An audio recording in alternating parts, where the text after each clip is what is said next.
இந்த இடம் பார்த்திங்கன்னா காஞ்சிபுரம் அண்ணா கேன்சர் ஹாஸ்பிட்டலில் நாங்கள் இருக்கிறோம்.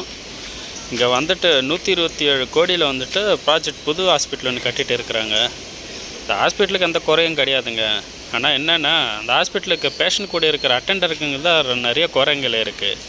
இங்கே பாருங்கள், யாருமே இல்லாத அனாதைங்க மாதிரி நாங்கள் ஒரு ரூமு கூட இல்லாமல் நான் அந்த கொட்டுற மழையில் மேலே சாரெல்லாம் வீத்துக்கிட்டு நாங்கள் இங்கே படுத்துட்டு இருக்கிறோம்.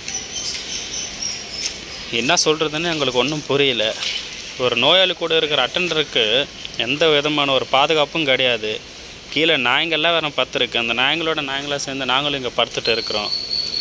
இது ரொம்ப ஒரு ஒஸ்ட்டான ஒரு எக்ஸ்பீரியன்ஸுங்க.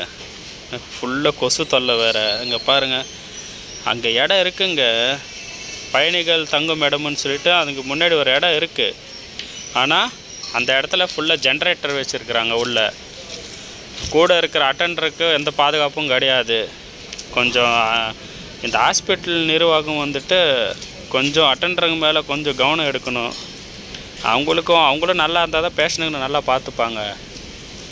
எனக்கு ரொம்ப மனசே கஷ்டமாயிடுச்சு. என்னடா இது, நாம் இப்படி அனாதையாக பத்துன்னு இருக்கிறோமே. பாருங்கள், நைட்டெல்லாம் தூக்கமே இல்லைங்க. அது காலையில் வந்துட்டு பிறகு எங்கே போனீங்கன்னு கேட்குறாங்க.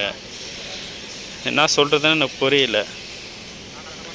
தயவு செஞ்சு இதுக்கு ஒரு முடிவு சொல்லுங்கள்.